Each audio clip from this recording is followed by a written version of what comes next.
Can't है कि Anjana Om Kashyap anchor है और वो कह रही है मंत्र ये करना है, फिक्स है, सब कुछ फिक्स है। वो भीड़ में जाके किसी से कुछ नहीं पूछ रहे, अपने क्वेश्चन पूछे मत लेके जाना, क्योंकि जैसे ही कोचिंग पहुंचेगी मीडिया अगले दिन अखबार में खबर चलाएगी कोचिंग ये कर रही है आंदोलन।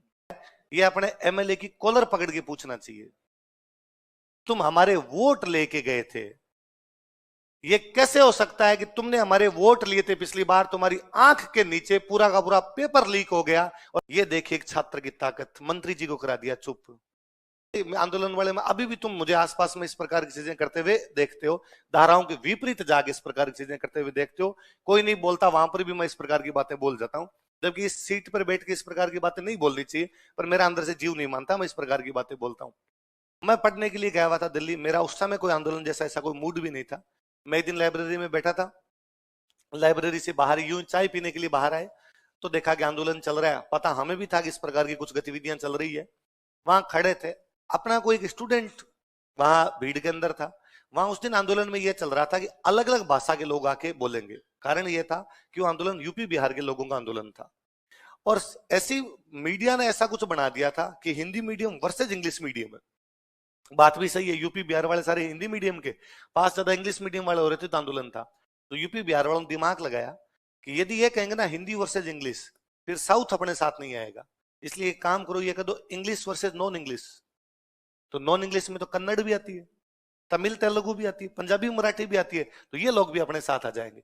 तो उन्होंने एक दिन कहा कि हम सारे लोग जो हैं वो आंदोलन करेंगे, सॉरी अलग अलग भाषाओं के अंदर बोल के अपनी बातें बताएंगे। तो पंजाबी वाला पंजाबी में बोल रहा है, मराठी वाला मराठी में बोल रहा है, ताकि मीडिया में एक मैसेज जाए कि खाली हिंदी मीडियम के नहीं है, नॉन इंग्लिश मीडियम वाले सारे हैं। तो वहां कोई राजस्थानी बोलने वाला नहीं था कि राजस्थानी में वहां जाके बोल दे। दो कारण है, स्टेज पे जाके बोलना भी तो बड़ा अजीब सा होता है, अपने को आती है पर स्टेज पे जाके नहीं बोला जाता, शर्म भी होती है, कहीं लगता है क्यों बोले अपने। एक किसी स्टूडेंट ने मुझे खड़ा देखा तो वो मेरे से बिना पूछे मेरा नाम लिखवा के आ गया, और उसने नीचे आके उसी दिन मिला, वो दिल्ली इतनी बड़ी कौन किससे मिले, वो बार बोला सर नमस्ते, अरे तू यहाँ क्या करता है, अरे सर मैं तो यहाँ आपके पहले से रह रहा हूँ, और सर मैंने ना अभी आपका नाम लिखवा दिया, 5 मिनट बाद आपका नाम लेंगे, क्यों लिखवाया मेरा नाम तूने। तो अरे सर वो राजस्थानी बोलने वाला कोई नहीं था, और मुझे बड़ा अजीब लग रहा था कि कोई राजस्थानी बोल नहीं पता, मुझे आती है पर मेरे से वहां जाके बोला नहीं जाता, आपको आती भी है, आप बोलना भी जानते हो तो बोलो ना ऊपर जाके। मैं मरे हुए मन से ऊपर गया तो वहां जो एंकर महोदय खड़े थे उन्होंने जाते ही कहा कि देख लाइन लगी हुई है हमारे पास लोगों की बोलने वालों की, माइक बंद करके धीरे से, ये लोग हैं, इसलिए ये नहीं भावता कि माइक लेते आदमी लगता मैं नेता हूं, आधे घंटे छोड़ता ही नहीं है। तो उन्होंने कहा टाइम है 2 मिनट का, 2 मिनट में बोल और फटाफट उतर, अपने को वैसे नहीं बोलना था। मैंने कहा भाई 1.5 मिनट में खत्म कर देंगे, क्यों चिंता करता है तुम। मैं लिया माइक, माइक लेते आपने पहले बोली एंकर महोदय ने कहा कि 2 मिनट में समाप्त करनी है, मैं आपकी बात को 1 मिनट 40 सेकंड में समाप्त करूंगा। सिंपल सा एग्जांपल दिया।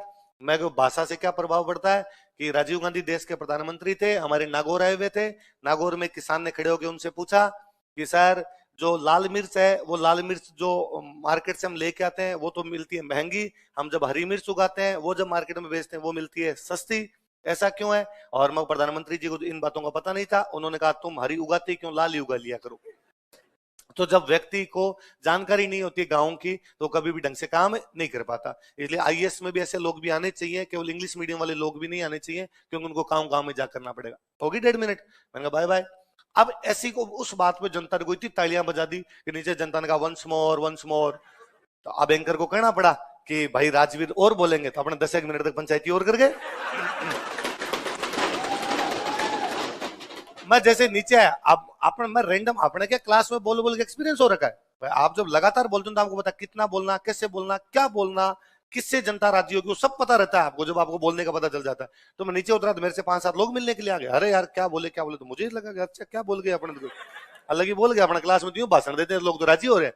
और डंके डीयू के प्रोफेसर वगैरह मेरे से आके मिले, तो अब और उन्होंने मेरे नंबर ले लिए और कर लिए।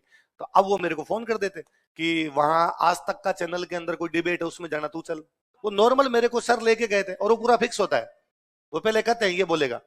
मैं कई बार अब भी सोचता हूँ कि उस वीडियो को कोई यदि ढंग से देखें तो उसमें साफ साफ पता चल रहा है कि 60 गांठ है कि अंजना ओम कश्यप एंकर है और वो कह रही है मंत्री जी आपके राजस्थान का, आपके बीकानेर का एक लड़का आपसे बातचीत करना चाहता है, उसको क्या पता मैं राजस्थान और बीकानेर का हूं भीड़ में।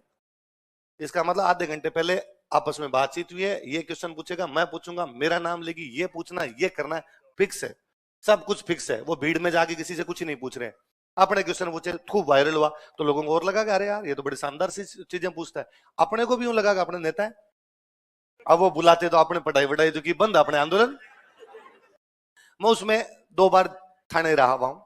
थाने जाते, वहां पकड़ लेते, एक बार तो रात को ही रुके वहां पे, एक दिन गिरफ्तारी देके वैसे ही आ गए। योगेंद्र यादव, जिनको आम आदमी पार्टी से बाद में निकाल दिया गया था, ये बड़े नेता थे, हम इनके साथ घूमते रहते। जब आप आंदोलन में रहते हो तब आपको हमेशा लगता है कि नहीं, हम सरकार को झुका देंगे, हम सरकार को मना लेंगे, सरकार हमारी बातें मानेगी। हमारी एक सिंपल सी मांग थी कि सी सेट का जो पेपर है उसको क्वालिफाइंग किया जाए, लेकिन सरकार ने नहीं किया। उल्टा सरकार ने लाठीचार्ज किए। मतलब एक दिन तो मुखर्जी नगर जो इलाका है जहाँ स्टूडेंट ज्यादा रहते हैं, हम मैं तो यूं बाहर वजीराबाद की तरफ रहा करते थे, मुखर्जी नगर जहाँ भीड़ भाड़ का इलाका ज्यादा है, वहां पे पीजी से लड़कियों तक को निकाल के और पुलिस ने पीट दिया था। क्योंकि घरों में जा जाके पूछा था कितने स्टूडेंट रहते, बाहर निकालो, कितने स्टूडेंट रहते, बाहर निकालो। वह कहता कोई रैली थी, कोई स्टूडेंट रैली निकाल रहे थे, और एक किसी स्टूडेंट ने खाली बोतल पुलिस वालों पे फेंक दी थी। तो पुलिस वालों ने कहा रहे तो पथराव कर रहे हैं, बोतलें फेंक रहे हैं, और पुलिस ने ढंग से एकदम लाठीचार्ज कर दिया था वहां पर। मतलब लाठीचार्ज झेले। कोई आप थाने के अंदर जाके आते हो, जेल में जाके कई लोग, कईयों ने भूख हड़ताल की, कई हॉस्पिटलों में एडमिट हुए, सरकार एक बात नहीं मानी। 2014 का वो पेपर वैसे ही लिया सरकार ने। जो जनता आंदोलन कर रही थी वो तो फेल होनी थी, दूसरी वाली फेल हुई तो हुई। 2015 में सरकार ने वो सारी मांगे बिना आंदोलन के मान ली, कोई आंदोलन नहीं किया और सारी की सारी बातें मान ली। तब मैं जो तुम्हारी तरह 23-24 साल का था, तो मुझे लगता है यार पिछले साल क्यों नहीं मानी। उल्टा लोकतंत्र तो ये कहता है कि जनता की मांग यदि उस टाइम यदि सरकार मान लेती तो अपने कितने नारे लगाते, 10,000 लोग सड़कों पे खड़े होकर मोदी जी जिंदाबाद। हमने मांग रखी और मांग रखते हमारी बातें मान। ये होता है नेता, ये होती है डेमोक्रेसी, जनता के अनुसार चलती है। तब तो यार इन्होंने अपने को लठ मार मार के घर भेजा, और 15 में अपने तो आंदोलन नहीं कर रहे थे तो भी कर दिया। फिर धीरे धीरे बातें छन छन के सामने आई कि 2014 में सरकार के पास में रिपोर्ट थी कि आंदोलन जो लड़के कर रहे हैं हिंदी मीडियम के कोचिंग वाले करवा रहे हैं, ये कोचिंग वालों का आंदोलन है, स्टूडेंट्स का आंदोलन नहीं। बात भी सच्ची थी, पैसे तो मिले थे, वरना इतना बड़ा आंदोलन चले तो स्टूडेंट कहां से लाए, स्टूडेंट पैसे कहां से लाए, पैसे तो मिले थे। इसलिए सरकार ने बंद नहीं किया। सरकार को लगा कोचिंग वाले कौन होते हैं भाई करवाने वाले, इसका मतलब कोचिंग वाले कल को कुछ ही झुका देंगे, कोचिंग वाले स्टूडेंट भेज देते हैं, बेच फ्री किया कि जाओ और आंदोलन कर लो, हम तुम्हें ये दे देंगे, हम तुम्हें वो दे देंगे, चोरों ने आके नारे लगा दिए। 2015 में सरकार ने कहा मांग तो स्टूडेंट की सही थी, कोचिंग वालों को भी नहीं करनी, इस बार कर दो। इसलिए मैं तुम्हें पुनः कहूंगा, मैं तन मन धन से तेरे साथ हूं, जहां आंदोलन करे वहां सब कुछ, पर फिर भी मुझे मत लेके जाना, क्योंकि मैं नहीं, किसी भी कोचिंग वाले को मत लेके जाना। क्योंकि जैसे ही कोचिंग पहुंचेगी, मीडिया अगले दिन अखबार में खबर चलाएगी, कोचिंग ये कर रही है आंदोलन, ये करवाते हैं पेपर लीक, एक एग्जाम होगा तो संभावना बढ़ेगी ज्यादा, आरपीसी करती है सुधार, कोचिंग अड़ाती है अड़ंगे। वहां तेरी बात कोई नहीं सुनता। सरकार गलत है, नेता भ्रष्ट है, सिस्टम खराब है। 2 तरीके हैं, या तो अपने ये सब कुछ छोड़े, वहां बैठे। क्या है, मैं तो इलाज पूछना चाहता हूं, इलाज मैंने पुनः बताया वही है। तू ये जो सवाल मेरे से पूछ रहा है, ये अपने एमएलए की कॉलर पकड़ के पूछना चाहिए। तुम हमारे वोट लेके गए थे, ये कैसे हो सकता है कि तुमने हमारे वोट लिए थे पिछली बार, तुम्हारी आंख के नीचे पूरा का पूरा पेपर लीक हो गया और सरकार को पता नहीं था। ये कैसे हो सकता है कि सरकार ने एक पेपर करवाया, उसका पूरा का पूरा पेपर लोगों के पास में पड़ा है, और तुम हमें किस बात का आश्वासन दे रहे थे, और तुमने वापस दिसंबर में किस नाम पर वोट मांगे। वो हमारा एमएलए किसी भी पार्टी से हो, हम उसके पास कभी नहीं जाते। मैं क्या, कई बार गांव में वहां कोई बात होती है तो हमारे गांव साइड में रोड फूटी हुई थी, गांव वालों ने कहा कि यार ये रोड इतने सालों से नहीं बन रही, सरकार क्या करती है, एमएलए साहब ये रोड नहीं बनवाते। तो मैंने एक दिन ये अपने स्टूडेंट टाइप के लोग बैठे थे, मेरी उम्र के से कुछ लोग बैठे, तो मैंने उनको कहा कि यार अपने एमएलए को कब कहा कि रोड बनवाओ। अपने एमएलए को कहा था कि हमारी शराब की गाड़ी पकड़ ली गई, छुड़वा। उसने छुड़वाई कि नहीं छुड़वाई, छुड़वाई। अपने एमएलए को यह कहा था कि हमारे पे मुकदमा हो गया, धारा थोड़ी हल्की करवा, उसने करवाई थी कि नहीं करवाई, करवाई। अपने एमएलए को कहा था हमारा उनसे झगड़ा चल रहा है जमीन के विवाद को लेके, पुलिस को कहेगी इसमें थोड़ा देख ले, किया था कि नहीं किया था, किया था। उसने इसी के वोट मांगे, अपने को देने ही है। अपने कब कहा सड़क बनाएगा तो वोट मिलेंगे, अपने वोट तो इसलिए दिया था ना अपनी जात का है, वोट तो इसलिए दिया था ना अपने क्षेत्र का है। ये तमाम सवाल सरकारों से पूछने चाहिए मेरे भाई। मैं क्लास में ये बात 100 बार बोलता हूं कि हमने सवाल पूछने बंद कर दिए। मैं किसी सिस्टम का हिस्सा नहीं हूं। पुनः कहूंगा तो मैं, यदि इस प्रकार की आशंका है, हमें लगता है इस प्रकार की चीजें हैं, हमें हमारे जितने जनप्रतिनिधि है उनका गला पकड़ना चाहिए, उनके पास में जाना चाहिए, उनको कहना चाहिए कि जब तुमने हमारे वोट लिए थे तो इसका हिसाब दो, है ना। तो भाई चीजें जो, तो मैंने ये कहा था कल आपको कुल मिला के, भाई नहीं होना चाहिए ऐसा। मैं चाहता हूं पुराने वाले से ही हो, पर फिर भी यदि हो तो हम तो तैयार रहे हैं भाई। अपने तो कम से कम, वही मैंने जो कहा कि भाई 2014 में नहीं किया सरकार ने, और सरकार ने कहा हम तो वैसे ही एग्जाम लेंगे। हम सोच रहे थे कि नहीं सरकार को झुका देंगे, नहीं झुकी तो एक प्री फेल हुए। भाई वो एग्जाम कैसे पास होंगे? 24 अगस्त को एग्जाम था, मुझे याद है 13 अगस्त तक हम सड़कों पे थे, एग्जाम ही छोड़ना पड़ा। वो या तो किसी ने एग्जाम छोड़ा या प्री के अंदर फेल हुए, इसके अलावा दूसरा तरीका आपके पास में क्या बचता है? आप आंदोलन, जब हम 13 अगस्त तक में आंदोलन कर रहा था, मुझे लगता था नहीं सरकार मानेगी, और सरकार कैसे कर सकती है? आप अंदर रहते हो तब आपको सिस्टम वैसा ही दिखता है, नहीं मानी सरकार। सरकार राज है जी, राम और राज के आगे किसकी चले? वो करे तो करे अपने आप के अंदर। फिर जो अपने ये बात कर रहे हैं कि नहीं होना चाहिए, चलो मैं तुम्हारे साथ खड़ा हूं पूरा, मैं कहता हूं नहीं होना चाहिए, पुराने पैटर्न से होनी चाहिए, एक बार मौका देना चाहिए, एक बार पुराने पैटर्न से हो, अगली बार हो जाए। इसके विपक्ष में भी अपने से ज्यादा लोग खड़े हैं। आपके अंदर से भी कोई होगा कि नहीं सर इससे नहीं होना चाहिए, इससे लीक की संभावना पुनः बनी रहेगी, ये वापस आउट हो जाएगा, वापस रद्द कर देंगे कहीं भर्ती, हम 3 साल और पढ़ाई करेंगे, वापस रद्द कर देंगे, वापस इसी जीरो पर आगे खड़े हो जाएंगे। साम सीढ़ी का गेम है।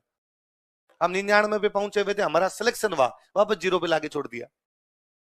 उनके क्या तर्क है अपने पास, है ना। इसलिए अपने हाथ में जो चीजें हैं वो मैंने कल ही स्पष्ट की थी, विद्यार्थी के हाथ में केवल पढ़ना है, इसके अलावा आपके हाथ में दूसरी चीजें नहीं है। आपके हाथ में दूसरी चीजें मैंने पुनः बता दी।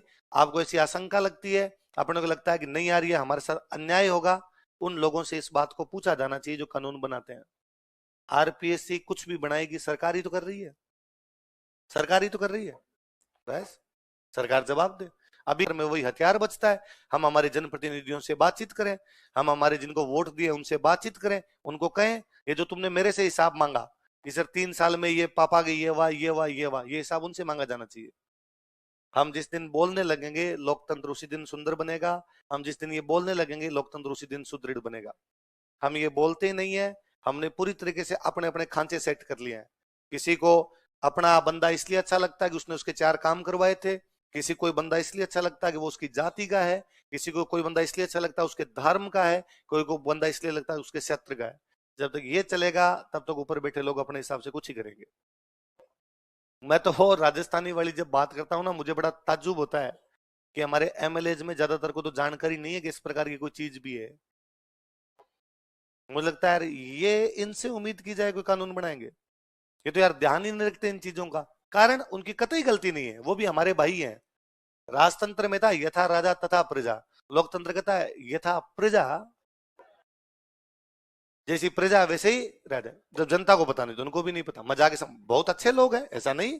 अब अपने ब्यूरोक्रेसी में, एडमिनिस्ट्रेशन में, पॉलिटिक्स में अच्छे लोग हैं, जब जाके समझाते हैं वो चीजें समझते भी हैं, पर उनको नहीं पता क्योंकि अपने को नहीं पता। तो जिन चीजों में हम अवेयर नहीं है उनमें वो भी अवेयर नहीं होंगे। तुम अवेयर हो कि इस प्रकार की चीजें नहीं होनी चाहिए, तो उनको जाके कहेंगे तो वो अवेयर होंगे, वो सरकार पे दबाव डालेंगे, नहीं होगा। पहले बड़ी चीज, मैं तुम्हारे विद्यार्थियों, तुम संघर्ष करो, मैं तुम्हारे, चलो अब आगे, अब तो पढ़ा दूं ना, चल हाँ।